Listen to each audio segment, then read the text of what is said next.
بسم اللہ الرحمن الرحیم۔ حضرت زید بن ثابت رضی اللہ تعالی عنہ نے آپ صلی اللہ علیہ وآلہ وسلم سے نیند نہ آنے کی شکایت کی تو رسول اللہ صلی اللہ علیہ وآلہ وسلم نے ارشاد فرمایا، یہ دعا پڑھا کرو: اللہم غارت النجوم وہدأت العیون وانت حی قیوم یا حی یا قیوم انم عینی واہدی لیلی۔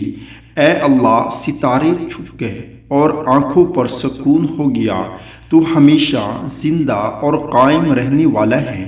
اے ہمیشہ زندہ اور قائم رہنے والے، میری آنکھوں کو سلا دے اور میری رات کو پرسکون بنا دے۔ اللہ تعالیٰ سے دعا ہے کہ اللہ تعالیٰ عمل کی توفیق عطا فرمائے۔